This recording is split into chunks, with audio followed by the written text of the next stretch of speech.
on and popping today. Oh man, I got some folk up here, man. We're just gonna be here just keeping it real, for real.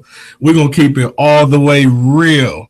I have my boy Maurice Good on the line. I got my boy brother L Tiasha. Listen, we kicking it for real today. And so tonight, we're gonna jump right in because I don't want to play no games. Tonight, we're gonna talk about fatherless child. In fact, shameless plug. This is the first chapter of my book, What If I Had a Father, The Man I Never Knew. Look, you better get that book. I'm telling you, it will bless your socks off. Many people that are reading the book and even going through it now, I'm getting inboxes and emails and texts on how it's blessing people and really touching on the deep things that they're dealing with emotionally in terms of neglect and things of that nature. So go out there, go to deanbooks.com and order What If I Had a Father, deanbooks.com. And check this out. Listen, you're going to call in because it's going to get real. I got my boy Maurice Good.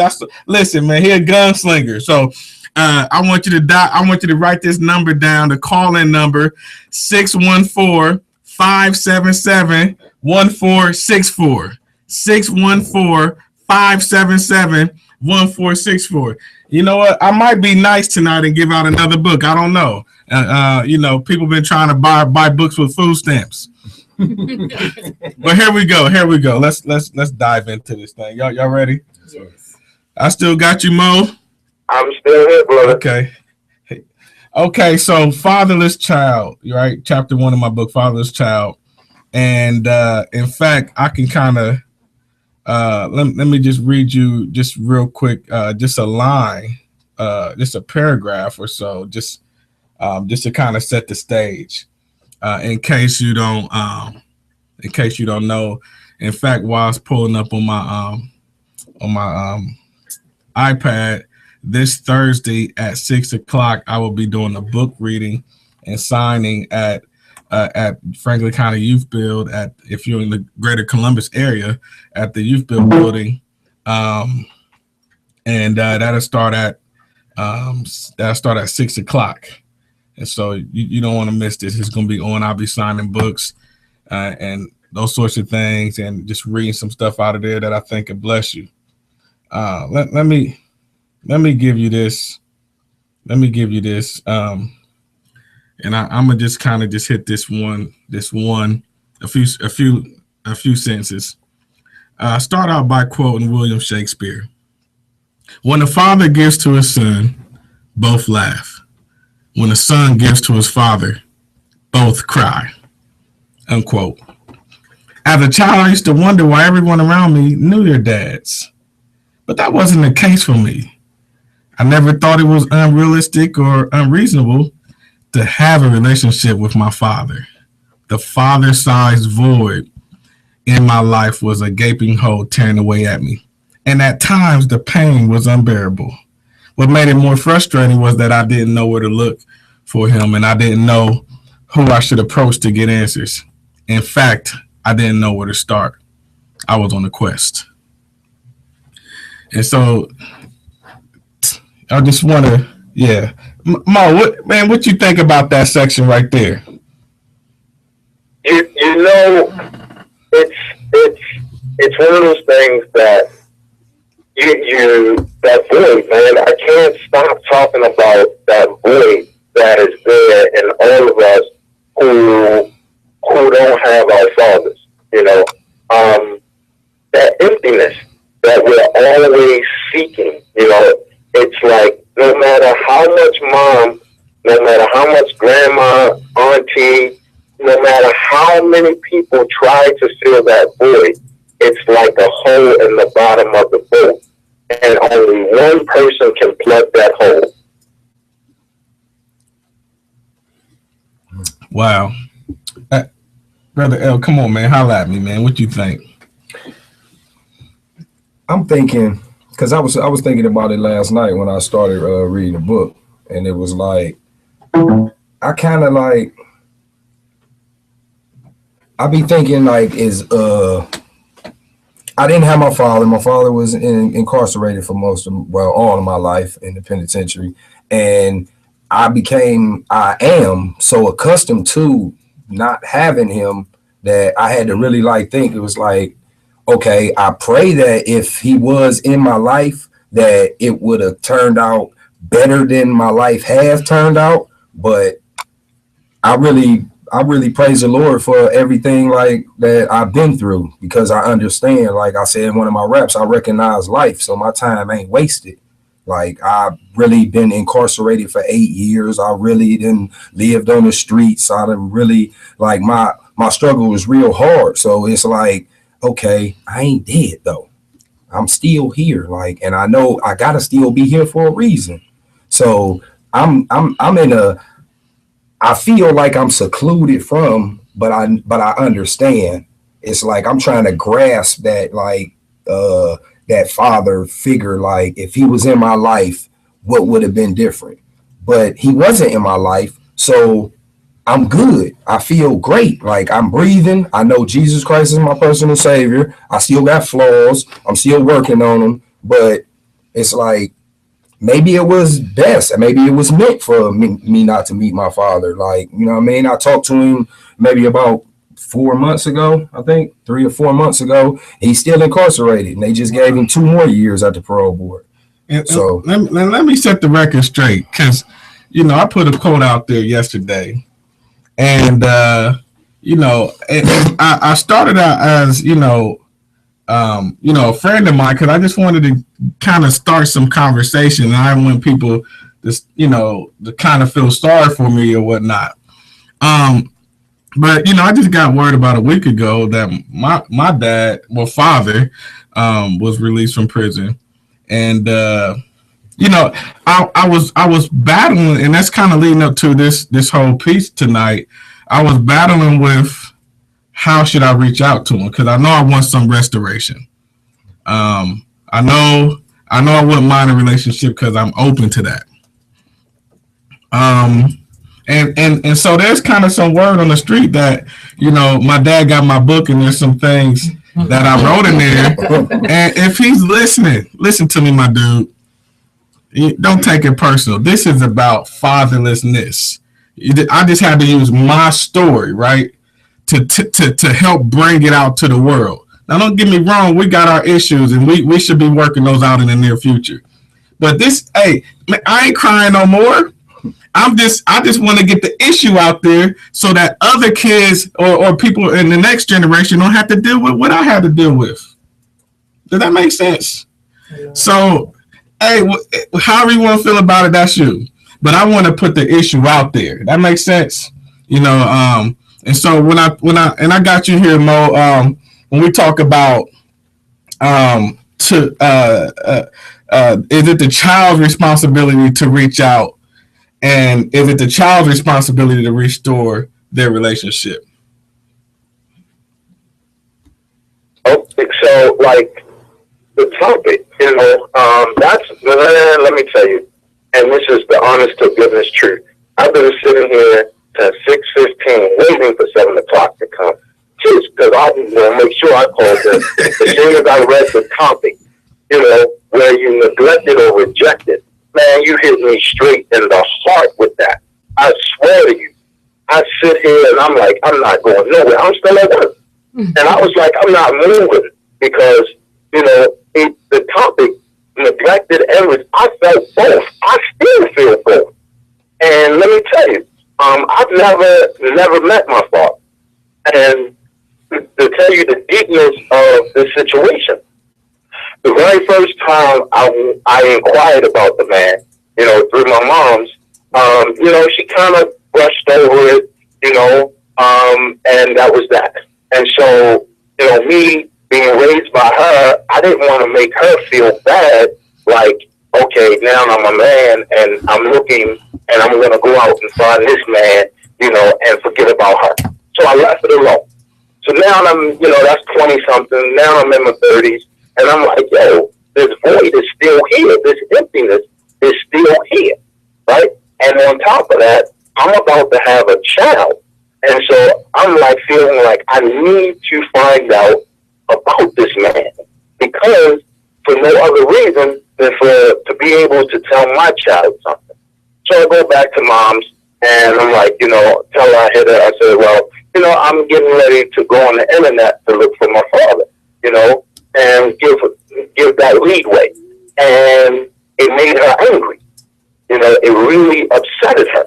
And so now I'm on the defensive because I'm saying, well, why, you know, I'm not telling her this out of love and respect, but I'm saying to myself, like, why is she upset? I'm the one who's gone through life without a father. You know, I'm the one who, as a kid, you know, all my friends, you know, my friends who didn't have their father, I got to share their father. I got to share their uncle. Hold on, stop right there. Stop. You know what? I'm tired of you already. Man, hit that real quick, man. You had to share what? I had to share my friend's father, or I had to share their uncles, you know? And so, like, now, you know, I'm upset because I still have all of this baggage, all this painful anger in me, because I remember having to share somebody else's father, somebody else's uncle, somebody else's big brother, somebody else's older cousin. You know what I'm saying? So now I'm like, why is she upset? You know, and thank God for a good female friend of mine who said, listen, you don't know all the details of that situation. And so therefore, for you to be angry, you know, you may have opened up some wounds that she wasn't ready to deal with. You know, and of course me, I'm still in my machismo. Well, you know, it's not about her, it's about me. And she was like, well, you know, it's about both of you. And the bottom line is, you don't know what she experienced. And so I'm like, whoa, okay. So now as I'm trying to reconcile my feelings and go through that whole process, I'm like, man, you know, this is a really deep situation, you know. And so now my anger shifts back towards him. And so going to that whole neglected and rejected, because the fact that he neglected me, he rejected me. You know, and so now here I am, you know, because the bottom line is, like, you know, in our communities, everybody knows something about something. Mm-hmm. There's a Miss Jessie in every hood who knows who the father is to every child. Yep. And so if my father, who I don't know who he is, but my father, if he really wanted to have a relationship with me, you know, he could have found a way to reach out to me. So for that reason, you know, even if he'd have waited years later, say, you know what, I'm gonna wait till this guy get a little older, and then I'm gonna tell my side. The bottom line is, I feel rejected because he neglected me. Wow. You know, and so now, like just Friday, my 5-year-old who goes to an all-boys school, right? He brings home a flyer early in the week, saying that, Dad, I need you to come to my school. So I'm like, okay. And I read the flyer and it says, bring your male hero to school. And I'm like, I remember when that was bring your daddy to school. Wow. But now our community is in such, whatever it's going through, that they don't even say bring your dad to school anymore. They say bring your male hero to school. And to really, like, I can't even put the words together. So now I speak to my ex-wife tonight, and she says, you have a certificate. And I said, a certificate for what? And she said that the school gave you a certificate for supporting the Bring Your Male Hero to school. And I said, please do me a favor and tell them that I respectfully decline, that I should never be recognized for supporting my child. Mm. You know, and so I kind of feel conflicted because it's like, I see where they're going with it and I want to support that. But at the same time, as a dad, not as a father, as a dad, there's no way in my soul I can accept that piece of paper for something that I'm supposed to do. Woo! Man, so T, I want to get to you in a second because I got more, man. Oh, goodness. It's this piece that I wrote in the introduction. I talked about how fatherlessness is not only accepted but expected. And so you hit a hardcore point there in regards to how the community has shifted to saying, you know what, we're just going to take a chance that there's somebody out there that you look up to. So if you have if there's somebody in your life you can deem as a superhero that's been there for you, that supported you, we're going to take a shot at out. We're going to kind of, try to see who that person is, because most of y'all ain't got no dads. So I got a caller calling, and let's check this out. Holla at me, Mike Dean. Yes, hi. This is Armina from Facebook. Okay. And I was asked to call in, talking about the emptiness in the father. Okay. So what's your take? Hello? I was listening to the gentleman who was speaking a little bit ago. I think there's two sides to every story. Right. You have the children who feel like the previous caller. He said that he felt rejected and neglected. Sometimes, I mean, this goes very deep, but sometimes, you can know who your father is, and it's not such a good thing either. I think the basis of why we feel empty or we feel empty or, rejected is really more than just the father. It is, mother and father, but I think it's a breakdown in the family unit. Okay. I get what you're saying. When I think about this issue, and I'm sorry, what's your name again, Mel? My name is R. Nima White. Okay. Thank you for calling in. That was powerful, because there is two sides to the fence. I mean, one of the things we haven't really talked about is,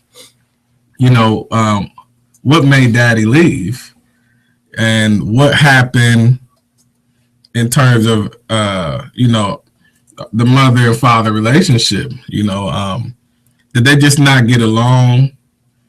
Did he cheat on her? Did she cheat on him? I mean, there's so many different things that happen, and at the same time, all those things that happen between them doesn't negate the fact that the child is still looking, saying, "Somebody get me." Either I need mom, I need dad, somebody, and they really want both. I mean, I know I wanted both naturally. And then when you kind of just have that one, there's something missing that you could gain from the other, whether you've been neglected by your mother or your father. Neglect is neglect. It depends on how individuals deal with it, but at the same time, it hurts. And so I'm glad we're having this healthy conversation, because this is a conversation that hasn't really been dealt with. I don't think I've listened to a talk show or anything that took this much time to just go into it and just allow people to give their opinion on this issue, because we all have our own feelings on what we think should have been, what we think could have been, or even would have been.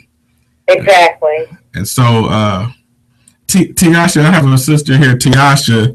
I just kind of talk a little bit about what you think about all this. I know you got something on you.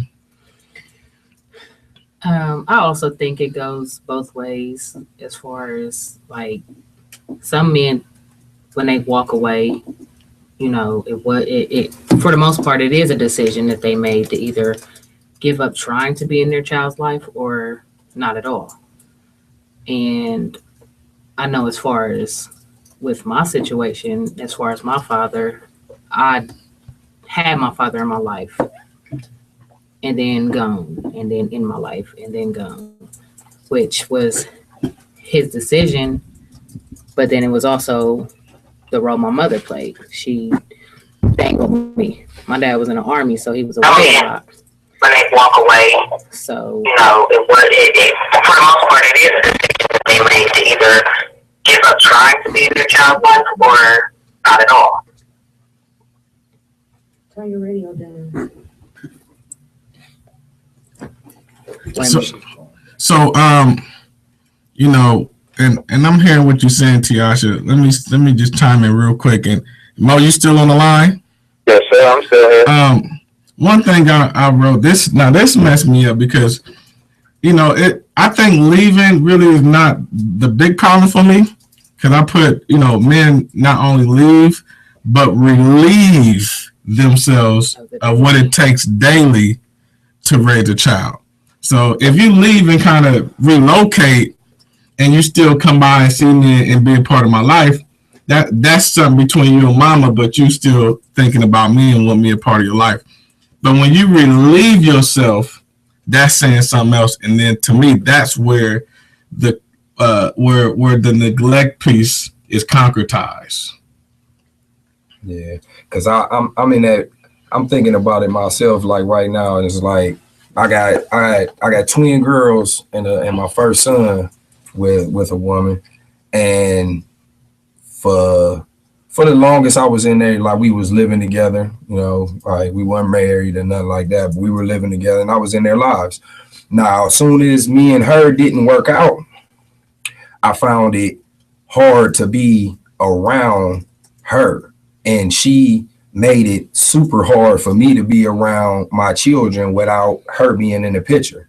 So my anger towards her, basically, like, I don't want to say I just said I'm not going to do nothing for the kids, because to this day I still reach out, but it's like it's an ongoing process that builds up some anger that will allow a man, because I really want to cry right now because I'm thinking about my children and how much I miss them, and like, but it was processes, it was steps that made me react the way I reacted, because I didn't want to go to jail for putting my hands on. No, I don't hit women. So, and we would have like real live like arguments that really like took us there. So it's like I'm really like into the book, and I'm here every day, and I'm rolling with you, Pastor, because I gotta figure this whole thing out, because I'm living this whole situation of father. I done lived without a father, and now I'm basically like the same cycle is going on in my life, and I gotta stop it. I can't allow that to happen with my children. Like, you know what I mean? Like, I know I reach out to my father whenever I can, like whenever I can communicate with him, and I don't have no hard feelings in my heart. But I know that maybe my children might, you know what I mean, with whatever the input that their mother is putting into them, like, you know what I mean, it could be negative, or it could, you know what I mean, I don't want to just say it's negative, but they have a side and I have a side. So it's like, I don't want a bad situation to get worse. Before we take a break, Maurice, I want you to kind of chime in, and after you, we're going to take this probably like a 3-minute break, and then we'll come back, and then we'll go to the next half of the broadcast. Well, you know, it's interesting. I'm listening to the brother, and I totally agree, man. I totally feel where the brother's coming from. Because let me tell you, I try to do all the right things. So, yeah, I got in trouble as a kid. I'm a 2-time convicted felon. But by the time that I had my child, I had got married, I had just finished my undergraduate degree, you know, I'm working at no more strip clubs. You know, I spend my time in Sam's Club. I look forward to Saturdays going out to some. We got a caller. Sam clubs, you know, making sure that my family had what they needed. And so now, you know, my wife says to me, you know, we go through our thing, and hey, Maurice, we got a caller that just called in. So sorry, man. That's okay. Hey, holla at me. Who we got on the line? Hey, my name is Brother Dwayne. Okay, how you doing? I'm pretty kosher, man. How about yourself? I'm good, man. Thanks for calling in. What's on your mind? I was just pretty much chiming in to listen to see what you were talking about. I heard the subject was, is it the child's responsibility to reach out to the father or the parent? Yes, sir. All right. Well, if I throw my 2 cents in,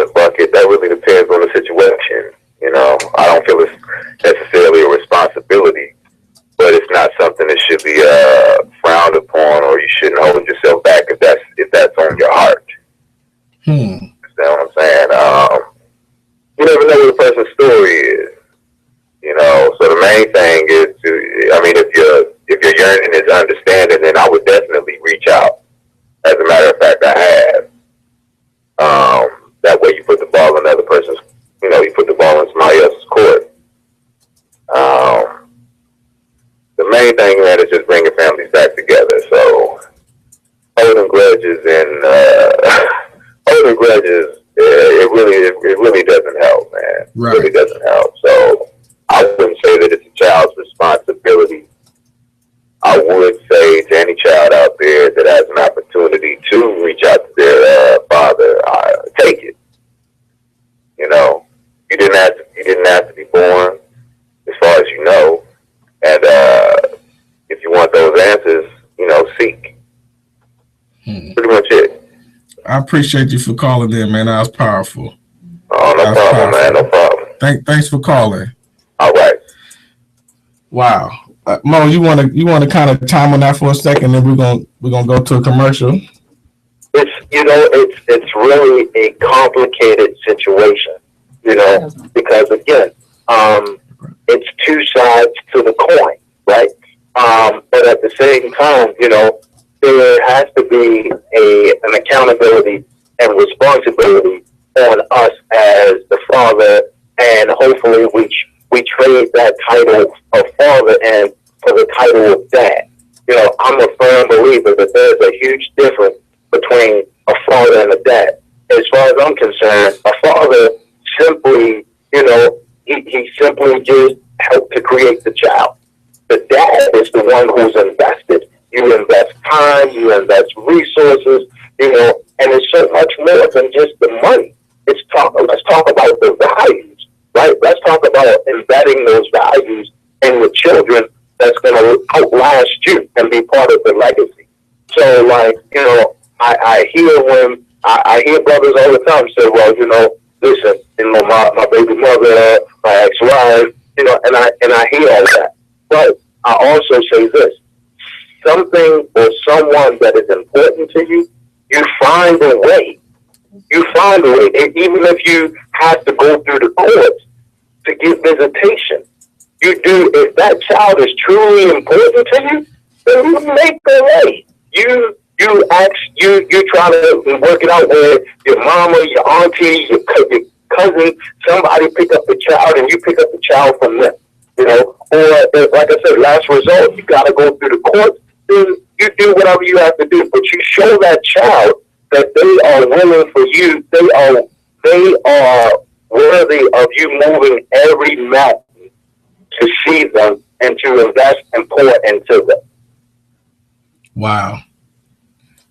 If we can't take a commercial break on that, I don't know what to tell you. Listen, we're going to be back in about 3 minutes. Hey, holla at you. Holla at me. Are you fatherless? Are you abandoned and not raising children? Are you a single parent? Whoever you are and whatever your status is, you're a father. Stop and listen. What if I had a father, a man I never knew? Maybe my friends would count me for a director of my team. The book would change the way they think about me forever. Oh, you, honest, triumphant. What if I had a father, a man I never knew? Like my dean would think you find your child, your father, even your mother. And that's inspirational more. He tells the story of growing up like so many kids without his father. What if I had a father, a man I never knew? Today at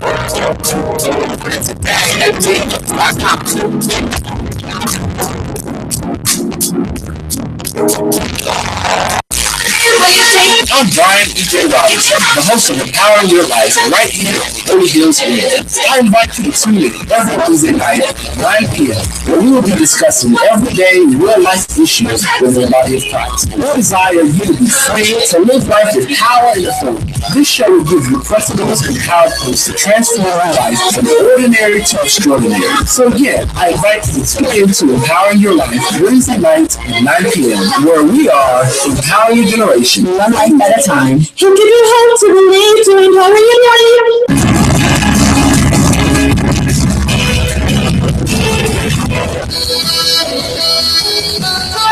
Hi, I'm Choice Young. I'm Calvin Affo, and you're listening to Everything Church Holy Hills Radio. Tune in online every Sunday, 8:30 sharp to 9:30. It's very important. Come join us. Let's talk. Let's divide. Let's understand what it is to be a child of God. Whilst you're getting ready, putting on your clothes, going to church, it's a good time to listen to us. Welcome to us. And look at us live on YouTube as well. So I'm going to go for a while for you on your way to church. This is Calvin, and this is Choice Young. Call in 614-577-1424 all the way to church.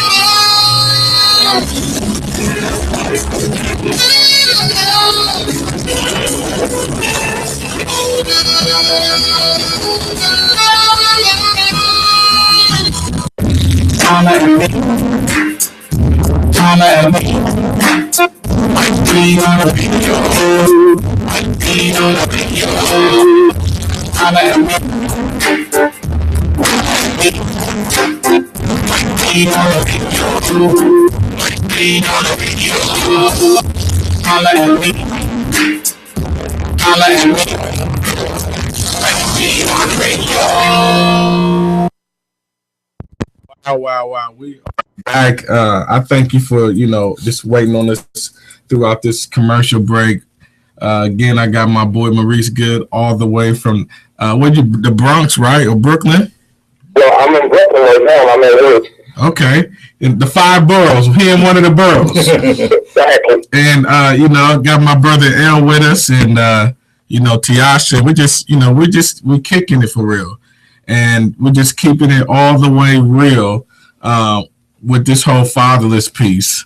In fact, just in case you're just now chiming in, we're really hitting some powerful points in terms of being neglected and rejected, and who should reach out. Who should be doing this, the father or the child. So let me read you this piece out of my book, and then I'm just gonna sit back and relax and let these educated cats go ahead and do this thing. It's this piece that I was writing, cause I'm a visual person, right? I need to see it, right? So I was writing this section in chapter 1. I'm telling you, go to deanbooks.com. You better get the book. Hey Mo, your book is on the way too. I mailed it off the other day, so it's coming. It said, I'm reminded of Reva Devereaux's character from the 1991 movie Boys in the Hood. A single mother, Reva was frightened about the future of her child, Trey. His behavior had become aggressive, and at the age of 10 years old, Trey was already known as the bully among his peers. Yet he was intelligent, and his mother and his teachers all recognized that. Reva realized that Trey needed his father, Furious, to be more involved in his life. She understood that she alone could only take her son so far. So as heart-wrenching as it was for her, Reva made the selfless act of a mother and put her son's needs for his father above her own. She decided to send Trey to live with Furious. As she dropped off her son, Reva made him look at her and she said, I just don't want to see you dead or in jail. Then Reva told Furious, I can't teach him how to be a man. It's your job. Her point was clear. Mothers can't teach a boy how to become a man. It takes a man to develop his son into a man. The moment Reva pulled off in her car, Furious handed Trey a rake and ordered him to clear the leaves out of the yard. Respectfully, Trey obeyed. I remember watching this movie, captivated by the growing relationship between Trey and Furious. One of the most memorable scenes for me was where the two of them were on the shoreline. I don't know if y'all remember that, having a father-son conversation while enjoying the ocean together. Seagulls looking for their meals soaring across the waters, and Trey boyishly hurls rocks into the ocean. This part was very interesting to me because this was the time Furious chose to ask Trey to recite the 3 C's, the 3 rules. Trey recites the 3 rules. Always look a person in the eyes. By doing that, people will have more respect for you. Never be afraid to ask my dad for anything, and never respect anybody that doesn't respect you. Cool, calm, and collective. Furious busts in and tells Trey to break down the 3 rules. He then adds, think before you answer. What a great statement. Think before you answer. I remember hearing the love behind that statement. Furious had purposely downloaded virtues in his son that would be a great value to him later. And Furious understand the importance of thinking before speaking. He was giving Trey a life lesson on how to react on pure impulse, not on pure impulse alone. At the age of 10, Trey received lessons from his father that many may never learn. I had to learn that lesson on my own, exclusively by trial and error. Furious also was teaching Trey to listen because he knew that good listening skills were crucial in learning and being productive. Whether you agree with the 3 rules or not, you have to respect the father's position. He gave his son 3 simple things that he believed should be used in every facet of his life. I was very impressed by these 2 characters, especially because Furious was more than committed to the success of his son. I don't know what y'all think about that, but he had somebody there. And so to me, like, you know, when I look at, okay, what if I had a father when I was writing this? I'm like, maybe my father's like this. Maybe he would have been like that. I don't know. So when I look at, I get curious when I see scenes like that. Is that just me? Like, you see movies, you see scenes with the father and son had a relationship, no matter if it's a black movie, a white movie, a Chinese movie. If Daniel's son being taught by Miyagi, you know what I mean? You wanted that for you. I'm sorry. I'm gonna shut up. No, man, I hear you. I hear your mind flowing.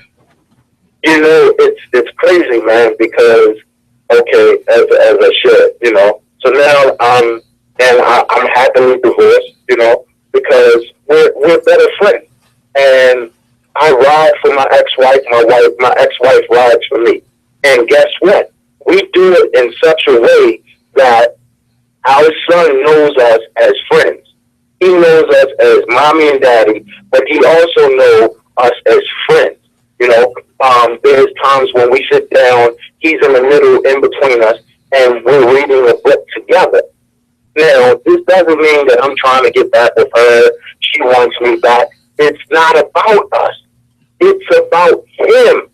And we're very clear about our roles and what we have to do to make him be the strong young man of color that we want him to be, that we aspire for him to be. One of my prayers every night is that, dear Lord, make it so that my child not only make his family proud, but make his people proud. And in order for that to happen, I have to pour into my child, and I also have to pour into his mother, and vice versa. She has to pour into our child, and she has to pour into the father of her child. Wait a minute. So you said although y'all went y'all separate ways, y'all still got to pour into each other? Absolutely. Why you say that? Because it's extremely important. And it's extremely important because he's going to learn his lessons about relationships from who? From the most important people in his life, his mother and his father, his mom and his dad. He's going to learn lessons about love first and foremost, or should learn lessons about love from his mom and his dad. And so one of the things that we're trying to teach our child is that love should be unconditional. And as he gets older, he's going to see mom, you know, God willing, she's going to remarry and she's going to have a fruitful relationship with her husband. You know, God willing, I'm going to get married and he's going to see me have a fruitful relationship with my wife. And guess what? If all is good in the band, in the village, then he didn't lose parents. He actually gained 2 more parents. And that's how it should be. But that only happens if I pour into her and she pours into me. And we're pouring positivity. We're pouring clear water into each other. I want to pick your brain real quick because we may have some people listening that say, you know, okay, where do I start? What if she's tripping? You know what I mean? Like what? Like because like it seems like the relationship with you that you have with your ex-wife, that's a mature situation. But what about the young guy that's 22 years old? His girlfriend is 18, being manipulated by her crazy mom. Did I say that on? Okay, I'm sorry. But so those outside influences that are helping to pull the two apart. So how does a man or a male or man, a father or dad, start that process? It starts with him. One of the things that I've learned, and I've shared this on another radio show, right? Hold on, we got a call. Hold that thought. Holla at me. Hey, this is Devontae Lamar Martin, aka Ron Martin, calling in. Oh man, what's up? What's up, man? I know you bubbling. I know you. Good. What's on your mind? Well, I'm thinking about the topic, man, which I think is really relevant and necessary, because we're dealing with the issue of neglected or rejected, and I guess I can kind of speak to that or speak from that from experience, because I've been on both ends of that. My dad was not present in the beginning of my life. I did live with him in sixth grade. Sixth to ninth grade, and then after that, moved away, and we really didn't keep good connection. And for years, as the son, I felt it was my responsibility to keep trying to connect to him. But for whatever reason, there was just a block there, and it never worked out right, no matter how hard I tried. And I would call, I would leave voicemails, oftentimes without getting any type of response back. But when we did meet up, it was supposed to be like, oh, you're my son, and all of those great things. And one day I had to come to the realization that you can't be a son to somebody who doesn't want to be a father.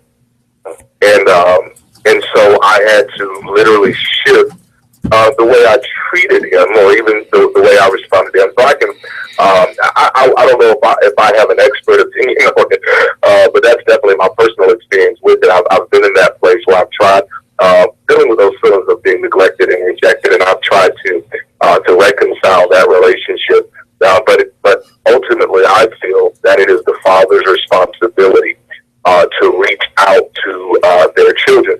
Even if we just kind of use an old way of thinking, if you will, the children didn't ask to be brought here. It was the parents' decisions or lack of decision, if you will, that resulted in the child being born.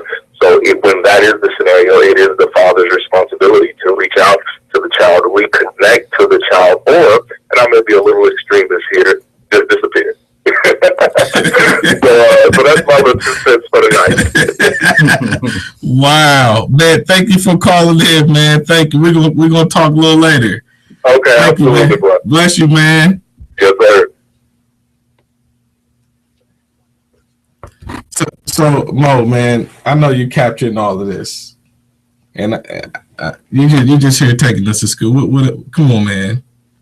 Man, I'm so man, and I thank God, man. I truly, deep from the depths of my soul, thank God for this platform, man. I hate to say this, and please forgive me. Please take it in the spirit that it's been. But man, I'm glad you wrote this book, man. I'm glad you wrote this book. I'm glad that you decided to follow up the book with your radio show, and because if brothers truly accept this movement, and that's what I call it. This is a movement, and if they truly accept, they're gonna be healed, man. This is so therapeutic. I know for me, and like I said, I'll be 43 next month. Wow. But I'm still in pain. I'm still in pain, and some people would say and have said to me, "You should get over it by now, or you haven't gotten over it. You need to get over it. You need to man up." Well, guess what? As far as what you consider to be a man, I don't want to be that man. If that's what it means to be a man, that I have to hide my feelings, then guess what? I don't want to be the type of man that you want me to be. I'm going to be the type of man that I need to be so that I can teach my child and instill and pour in him to be the type of man that walks with his head up high, with pride in his heart, and be able to say, you know what, it's all right. It's all right to acknowledge that I'm in pain because something or a situation has caused me pain, and now I'm going to deal with it so that I can heal and move forward. Whew. Man, this is hardcore. Tiasha, I know y'all we just kind of just sit here and just kind of just taking it. I mean, because this is interesting. I mean, this is real. Yeah. Like you said, it's therapeutic. Yeah. In fact, we got another caller. Here we go. Hey, holla at me tonight. Hey, this your boy. Holla at me. What's going on, man? This is Ramel Hawkins. How you doing, sir? Doing pretty good. Doing a little bit of homework. I understand, man. What's on your heart? Nothing, man. Just I worry about the little young guys of our community nowadays, and they to me, just having a son myself, and I have two daughters as well. These little boys, they don't have nobody to tell them that they love them, and kiss them. Like I kiss my kids every day. I kiss my kids so much they probably get tired of it. Hold up, man. Now you hit me in the heart because I do. Hey, you're not the only one right there. I can't wait to get home. I'm sorry. I just had to. Right. Man, don't it mess with you, man? When you come home from work and your kids say, "Daddy." Man. Don't you wish you had that? Every day. I'm sorry for butting in on you. Go ahead, man. My father, he was around. He just wasn't in the house. My father, he was a working man, but he was also in the street, and he liked the ladies and stuff, and I just remember being a young boy, and I was supposed to go and live with my father because me and my mom was having problems. And my father promised me, man, I'm coming, and he lived on the other side of Gehenna from me. My father never showed up to come pick me up. I had my box packed. My mom went and bought me everything in that box that I owned except for my bed. And I was 14 years old, and I promised myself, I prayed to God. I said, Lord, when I become a father, I said, I want 3 children, and I want all my children to be by the same woman, and I want my children to be 2 years apart. I'm 41 years old now, and that's exactly what I got. Wow. So I know what I'm here for. I'm not the perfect father. I'm not the best father in the world, but my kids love me to death, and my kids are respectful, and they do good in school, and you can't ask for more than that. Wow. I gotta commend you, man, Brother Romel. That was really powerful, man. You in fact, if you was watching this on YouTube, I just ran out the room and came back in because what you said. You're gonna have to send me that. You're gonna have to send me that link. I want to watch it. I don't want you to see that part, man. See me because you said some interesting things. I mean, your dad lived across the street. I mean, across the Gehenna. That if you're from Columbus, you know that Gehenna isn't that big. I lived on the west side of Gehenna. My father lived on the east side. And you had your bags packed? My mom went and got me a box. She went to U-Haul and got one of the extra large boxes. I put everything from toys to clothes, shoes, everything but my bed, TV, everything. And that box sat in the middle of my room for 2 weeks. And my father never came to, have me move with him. And now that I'm older, I understand that it was because of, I guess, his wife or whatever. But, that hurt my heart, man. That's something that I've never forgot. I love my dad to death, and we became closer as I got older. But that really hurt my heart, because I was a teenager. I wanted my dad, and I love my kids, man. I love my kids more than I love myself. Wow. You know what? You too powerful for me, man. I gotta hang up on you because I don't like you that much, man. Maurice, good. Where you at, man? I'm gonna keep you on the line, Ramel, because we get that cool, man, for about 10 more minutes with us. Yeah, you're cool, man. Hey, Mo, come on, man. And that's why I'm saying, man, this is a movement, man, and this movement is healing folks. And our children are going to be so much better as a result of us healing ourselves.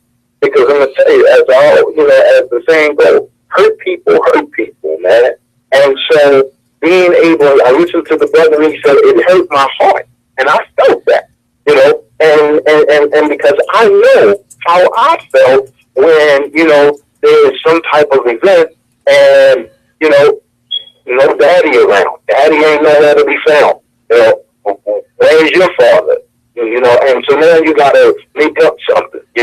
I remember being a teenager, man, and making up stories. Because the reality was I don't know the man. Never met the man, don't know the man. And so here it is, I'm creating stories as a teenager to save face, because the alternative is that we're going to get it in. Because I ain't going to allow you to just keep clowning me over my pain. And so now that anger, that pain. Hold on, wait a minute, Mo, wait a minute. Okay? You're going to stop it here. You're going to stop it. I'm not, wait a minute. You got to put that on there, Nancy. I'm not going to let you clown my pain. That's right. Ooh. Cause and I'm sorry, I'm about to give it back to you. So what you saying to me, reel me this back, man. This is my hurt. I don't need you laughing. Absolutely. All right. Absolutely. And as children, children don't know the magnitude of their words. Even teenagers, right? Because everybody wants to fit in somewhere. Everybody wants to fit in somewhere and some group, some clique, and so therefore, like, the magnitude of your jokes, with me being the butt of the jokes, it's bad enough that I'm having to deal with it as is by myself. Because guess what? Mama's not in a place, Mama's not in a position that she can help me navigate these choppy waters that I'm dealing with of emotion. And she can't help me because she don't know what it's like to be a male. Wow. Mama does the best that she can, she does the best that she can, but Mama can't help me. Wow. And so therefore, I'm really going through this, I'm trying to swim these waters of emotions by myself. And so now I'm outside with my friends, and you're trying to cloud my pain. Nah, we're not having that. Then we start fighting. And then we start fighting. They'll say that it's supposed to be a church radio station, and pastor talk about fighting. Hey, you know what? We should do a show, Them Fighting Words. That's right. and so to take it even further, so now, right? So now you're going through life with all of this, this anger and that void is getting bigger and bigger because you're getting older and older. And the older that you get, the more you realize, like, yo, if this guy really wanted to be there for me, he could have been there. I think my realization was around maybe 25, right? When I had that epiphany, like, yo, if this dude really wanted to be there for me, he could have found the way. Because, again, there were so many people in the neighborhood, right? There's so many people who knew, even if we moved out the neighborhood, somebody know how to get in touch with our folks. That's just the reality of it. So now I'm at 25, and I'm trying to navigate what it means to be a man, number one. Number two, I'm trying to navigate what it means to be a black man. Because, truth be told, being a black man and being of another race, right, those are like apples and oranges. Right. They're both fruit, but the texture is different. And so it's different for us as males of color. And so now I'm trying to be a man, but also understanding what I've been taught, what it means to be a strong black man, and I learned that in the streets. Wow. Wow. And so you're navigating all of these emotions. At the same time, you got this big old crater of a void that's continuing to cause you pain. And then you got people saying to you, "Oh, you need to man up. What, you 25 now? What, you 30 now? You 35 now? If he ain't come by now, you should have been forgot him. Like, what? How do you tell somebody to forget 23 of their 46 chromosomes? Yeah, do it. Wow. Understand that one. Wow. Wow. And Nancy, if you don't put that on Facebook for me, you're going to get fired. Man, Brother Romel, come on, man. I know you bubbling. And I just, you know, it's just a deep area, man. I had even, like, I run into situations. I think this situation happened to me about 2 years ago, and it really struck me because I was in a gas station. I think I had put this on Facebook and everything. There was a little boy. The little boy was probably, I don't know, 13, 14, around that area. iPhone, he got Jordans on, he got the newest jeans on, whatever. And his mom, you know, she trying to talk to him, but he's on the phone.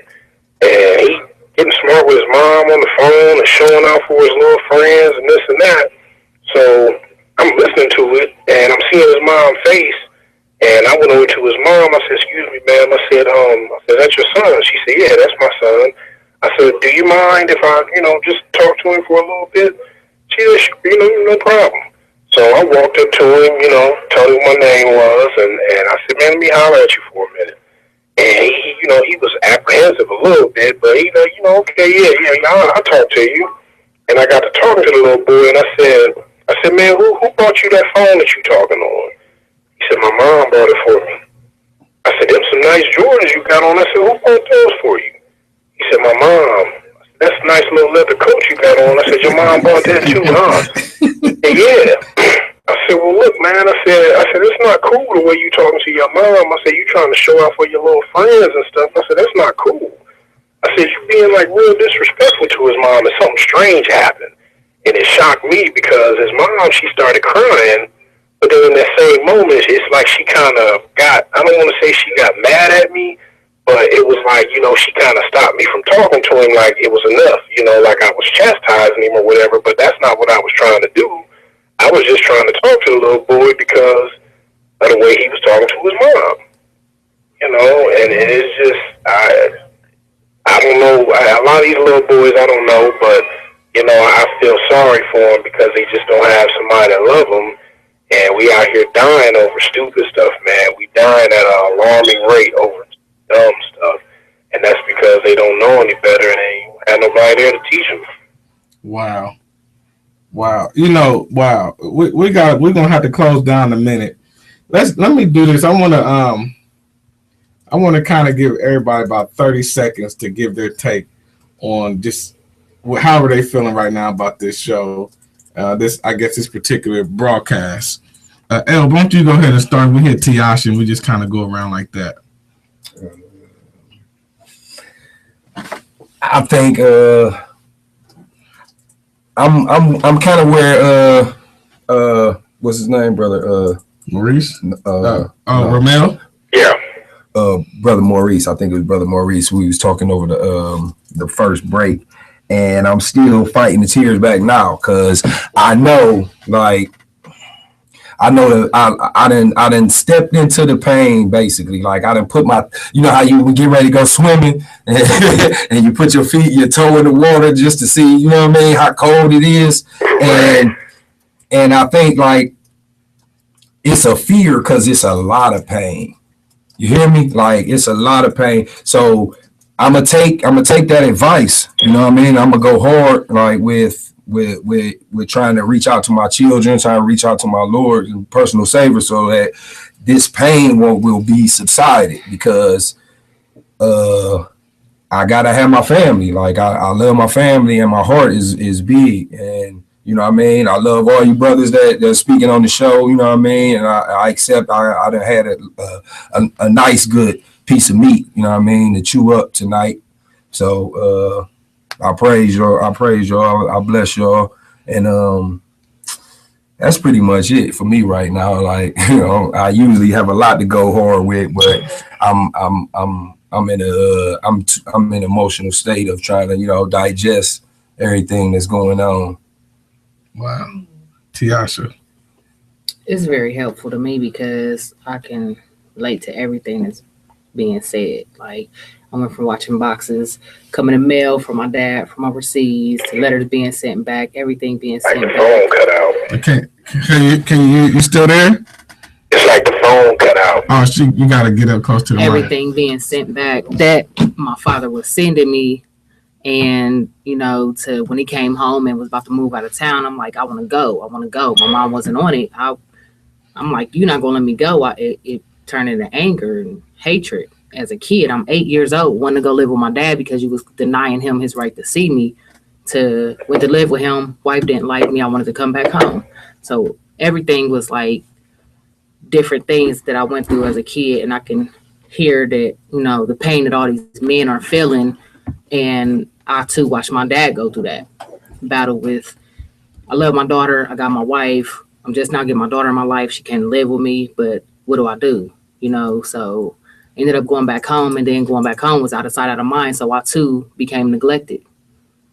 I knew what it felt like to have a dad, to him being ripped away from me because I chose to leave a situation that as a kid I didn't understand why your wife doesn't like me, so it was a battle, and it's still pain there. So I can relate to Brother Maurice saying the pain doesn't end. I'm about to be 33 years old, and I love my dad dearly. I was daddy's girl when he was there. That's a book by itself. I was a daddy's girl when he was there. You got to put that on Facebook. No, I'm serious. Think about that. I was a daddy's girl when he was there. Watch this. I was a daddy's girl as long as you let me be daddy's girl. Right. Brother Maurice, I'm tired of this. Go ahead, man. I feel and this is like you said, this is therapy. It is. That's what it is. Yeah. So, go ahead, Brother Mo. I just like the brother that I appreciate all of you who well, first and foremost, I appreciate God, man. I appreciate the God in all of you. And I appreciate God using you as the vehicle and the vessel to say, you know what?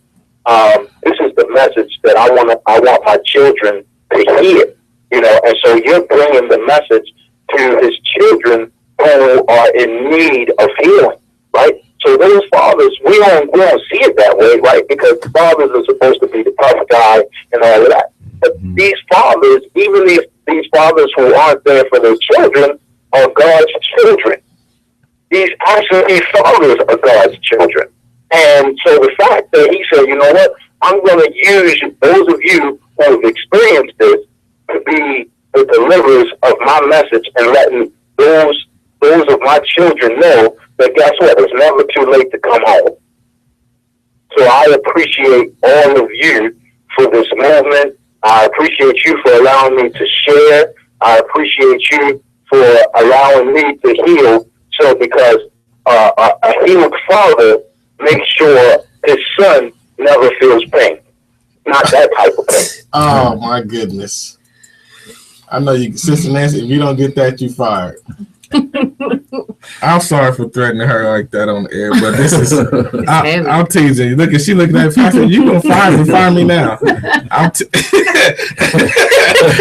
They said a healed father. Say that again. A healed father makes sure his son or daughters never feels that type of pain. Because again, hurt people. So if I'm healed, then my child don't have to worry about me hurting. Okay. All right. Wow. We're going to have to shut this down in a second. Man, I really appreciate everybody for listening. All of our listeners. Listen, we actually bumping this conversation over to Facebook and Twitter. Listen, man, we're about to get it in tonight. This was powerful. I thank Brother Maurice for coming on, man. Man, you can come on anytime, man. Anytime you want to hang out, man. Listen, man, you might have to just be the co-host for a while. I mean, really just the information and the heart that so many people's heart has been broken and torn because of their level or dimension or cause of fatherlessness. And it hurts. It hurts whether your mother and father was divorced, whether that it was a one night stand. It don't matter. Like, it hurts. To what level, I don't know, but it hurts. And so this movement that has really been coined tonight, like, we put a stamp on it. This is a movement to bring back the fathers. And eventually, I prophesy this, that we're going to do a million fathers march where on Capitol Hill, where it's going to be a peace march for the healing of the fathers. Because as bad as it was for fathers, they was young, they may have been drug dealers, they may have had some tough times themselves. But if we can say we forgive you, although you hurt me, I forgive you. Although you left my mama, I forgive you. Now give me a hug so I can say dad now. I don't want to leave this world. If your dad is alive, your father is alive, don't leave this world without trying to be able to call your dad, your father, dad. Because my next book, I'm going to let the cat out the bag. Now I can say dad. What if I had a father? Now I can say dad. Volume 2 is coming in 2016. Then I also be on the lookout for the 9 nuggets of reconnection. It's coming as well. Y'all don't want this. Y'all don't. Listen, man, we gotta spread this word. If you listen now, listen, man, post this on your Facebook page. Send out the link. Tell them we on Holy Hills Radio. Go to holyhillsradio.com. Watch the videos. Catch up with us throughout the week. Listen, we're gonna be on Netflix in a minute because people are gonna have to catch up with us like they watching Scandal. Right. Because this is. We're not trying to have a good show. This ain't a good show. This is about healing. Okay, this particular show might open up some wounds, but then the next show may give me some information so I can know how to get my kids. Because what Brother L was going through, somebody else went through, and he can say, man, I went through the same thing. And then boom, that one nugget would change his life with his relationship with his children. Each one teach one. It takes a village to raise a child. Now we got to recreate the village. I'm sorry, I feel like preaching. So I really thank you all for hanging out with us. Mo, man, I love you, man. Listen, man, whenever I come to New York, man, I'm not staying in a hotel. I'm staying with you, man. Forget this. I ain't wasting my money. I want knowledge. Well, I told you, what's mine is yours. Wow. And in fact, shameless plug, I will be on I Have a Dream 2. I Have a Dream 2. I'll be on live on air. We're going to have some youth build students. It's going to be in New York live on the set. Listen, man, I want you to tune in. We'll send out information when that comes out. But listen, if you don't got my book, if you don't have my book, you need to go get it right now. You can download it on Kindle. You can download it on iTunes or whatever. And you can go to MikeDeanBooks.com and all that information is there. Listen, until next time, I need you to holler at me. God bless you and see you soon. Holla at me.